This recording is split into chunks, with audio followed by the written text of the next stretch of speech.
How focused is your company on employee engagement? Are you thinking about it in terms of productivity and return to office mandates? You should be, and we'll explain why in this short midweek episode of For Immediate Release. Another fine podcast from the FIR Podcast Network. This is For Immediate Release, the podcast for communicators.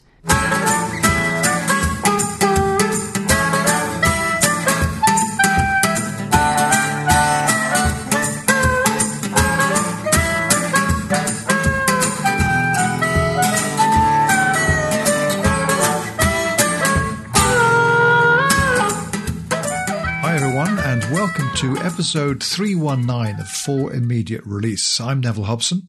And I'm Shell Holtz.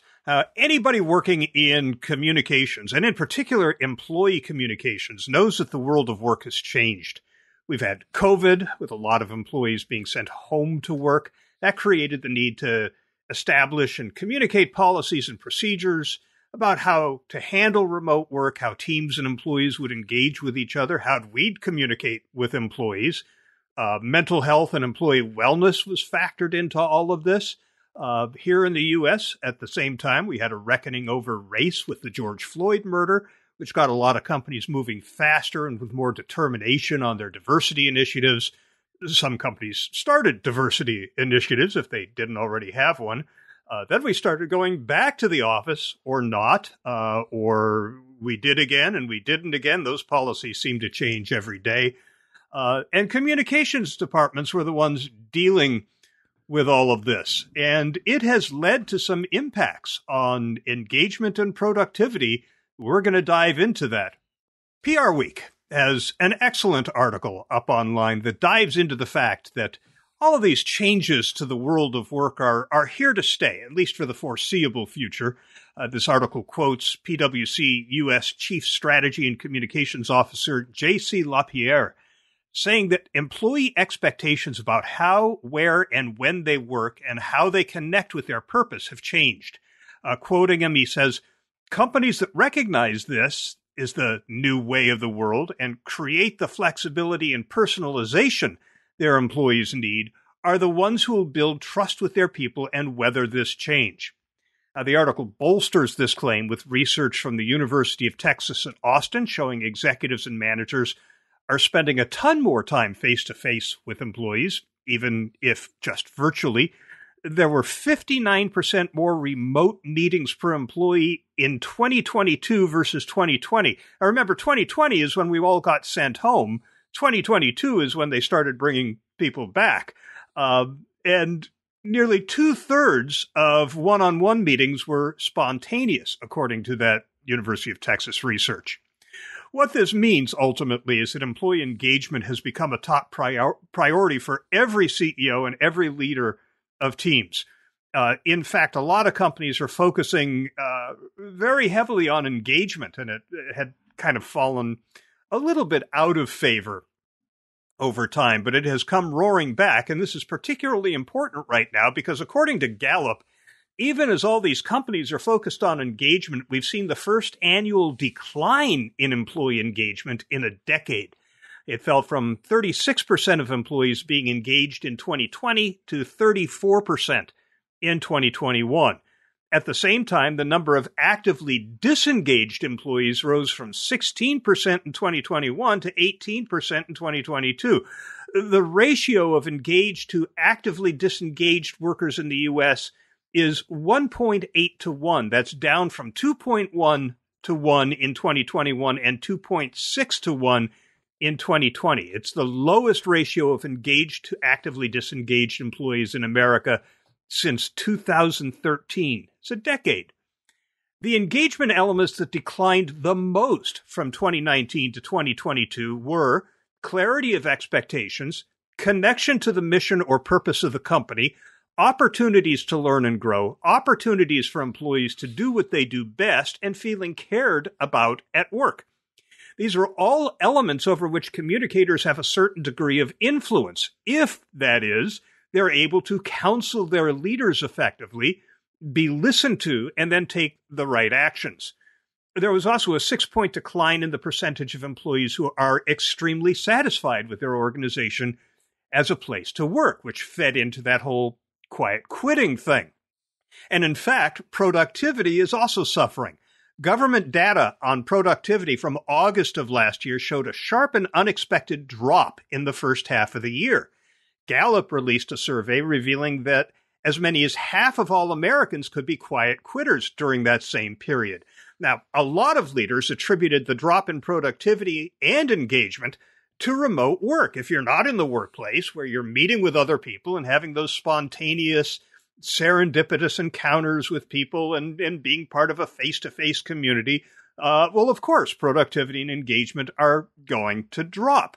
But according to a Fortune article, the numbers don't add up that way. If all of this was caused by remote work, we should have seen a drop in productivity at the start of the pandemic, but we didn't. We saw productivity rise.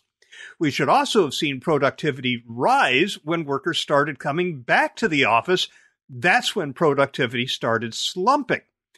And in fact, this article actually suggests that the return to the office is the cause for a decline in productivity. Gallup suggests that forcing employees to come to the office under the threat of discipline leads to disengagement, fear, and distrust. They say the optimal engagement boost occurs when employees spend 60 to 80% of their time, that's 3 to 4 days, in a 5-day work week, working off-site. That's right, the return to the office is lowering engagement and productivity. As far as engagement is concerned, you have to wonder how high it is at Disney, where employees have been mandated to return to the office 4 days a week, but have set up a petition that more than 2,300 employees have signed asking CEO Bob Iger to reconsider the mandate. There's a lot more in these articles, and there's another article I wanted to talk about how to fix the broken workplace, but I just ran out of time to mention anything about it, but I'll have links to all of them in the show notes. But what I see here clearly is a shift in the role of the internal communicator as leaders begin to prioritize engagement as one of the most critical things that they are responsible for. That last bit you said would make me wonder, is this not something they'd be already doing before? It's like suddenly there's a revelation that this is what they got to do. And I'm not sure I kind of go with the PR Week headline about employee engagement topping PR priorities. I would have thought one isn't necessarily more important than the other. They go hand in hand. Interesting, the connection or what you mentioned about, and it's got me thinking,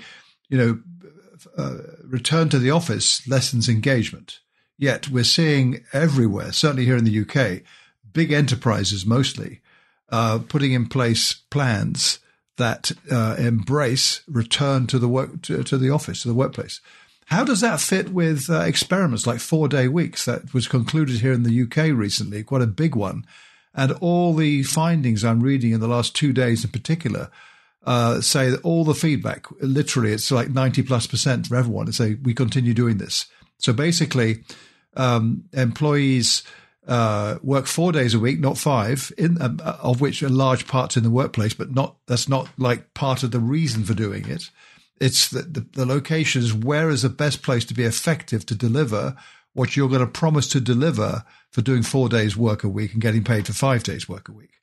So we expect to see more of that. So I'm just wondering, how does this gel with some of these, what I regard from listening to you and scanning one of the articles?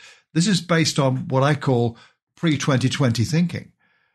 Pre-pandemic, when the whole notion of 90+% of employees working remotely, no one would have imagined that would have been the case. So suddenly things have shifted big time. And I'm just wondering, how does that fit with kind of concluding that employee engagement suddenly is the top priority? That's always been a priority, right? Yeah, and I think the headline in PR Week was a bit of clickbait. And yeah. Yeah, I think the interpretation I took from the headline was if you look at PR as the sum total of all the communications that leaders of organizations are engaged in, right now it's the communication with employees for the sake of engagement, that is their top priority, probably less than their media relations and not to say that the others are. Yeah, too much thinking into that, I reckon. But you know, too much to cram into a headline for sure. True, and they're guilty of it. So, but one thing I did pick up on in the early part of that PR Week story, which to me is a exceptionally valid observation from the CCO at Starbucks. He says, "We know employees are most engaged when they believe they're connected to something greater than themselves." Now, that is a universal thing about groups of people in circumstances where you want to influence behaviors and see great outcomes. I mean, that's always been the case. If you're, in fact, not just employees, if you're connected to something that's greater than you, you're likely to be more motivated to be involved in it and contribute to the success. But nevertheless, that's a very good observation in the context of this story. And I think it also, further into the piece I read, because this is what I've been involved in with something with a client recently, employee resource groups in organizations, typically volunteerism driven. So it's quoting a report from McKinsey in December, that's just a couple of months ago, that found ERGs, employee resource groups, are among the most effective ways of promoting inclusion in the workplace. Another significant word you hear more and more about. So I'm grappling with this kind of broad brush notion that employee engagement is more important than PR. Sorry, the headline says that, and I'm not going to try and figure out, well, what they really mean is, no, that's what they wrote in the headline. So I think it's far more nuanced than that. But I know, internal communication is seriously important in any organization. We know that. But PR is as well, if you've got customers you want to engage with in particular. Not exclusively so. And I don't think they're minimizing the importance of other PRs. I think they're just saying that this has risen to the top of the list. If your employees are actively disengaged, they're undermining the efforts of the company. They're going to be negatively affecting relationship with customers and clients. So I think it makes sense for executives to be focused on that if you're seeing engagement scores drop, if you're seeing productivity drop. You mentioned the 4-day work week, which was noted in that article that I didn't talk about at all, about how to fix the broken workplace. It's one of those. And of course, those 4 days, you said you're getting paid for 5 days. And I think what really is under consideration here is that it's not so much time anymore as output. That you can produce. Well, that's the commitment you would make as an employee under the liberalized timing, that you could deliver 100% of what you agree you're going to deliver. And so it's not output, it's actually outcome is what they're really keen on. And it depends on the kind of job that you do. Well, I'm speaking pretty generally here. So it's not like, you've got to do 10 press releases. It's what's the outcome of doing that? That's the real measure they need to be looking at. And that comes down to how motivated are the people and all the stuff that you've talked about. So I don't know whether 4-day work week is really going to take off. It's been a big experiment, but the results I've been reading in the mainstream media press as opposed to trade press is very, very interesting. How people are saying this is the future. Yeah, and of course, 60 to 80% of that time could be spent working remotely. It doesn't require you to be in the office. One of the challenges that I've become aware of is that the elected officials in cities are under pressure from businesses that are in downtown areas. And I'm not talking about businesses that occupy the high-rise offices. I'm talking about the restaurants and the dry cleaners. And the services that profited from all of these employees who were spending their day in the city. They came out for lunch.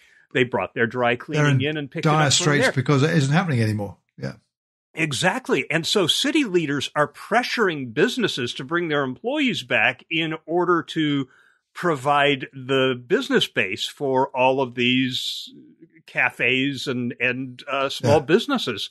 And if that's going to drive productivity and engagement down, there's a problem here. I mean, there is some serious rethinking that needs to be done about how all of these people make a living and how we continue to produce effectively on behalf of our employers while not driving all of these companies out of business and putting these folks out on the street. It's a bigger topic than we have time to address here, but it really requires, I think, elected officials and business leaders to put their heads together and say, we can't have this both ways. We have to find new ways to make all of this work. Yeah, totally agree with that. No question. So anyway, it's an interesting conundrum. But for internal communicators, I think it's important to get close to the senior leaders in the organization, let them know what's happening. If you haven't tested engagement, I know there are people like Michael Klein, great internal communications consultant, kind of sneers at engagement in general, but engagement's an outcome. You don't improve engagement by improving engagement. You improve engagement by improving the things that lead to engagement. And these are things that matter. These are good managers who are good coaches and help you progress in your career. This is leaders who walk the talk. If you have core values, they're not out there violating them. They're demonstrating, in fact, that they live by them. It's giving employees a voice. And one of these articles that we'll link in the show notes actually says that employees need a seat at the leadership table around strategy and direction these days.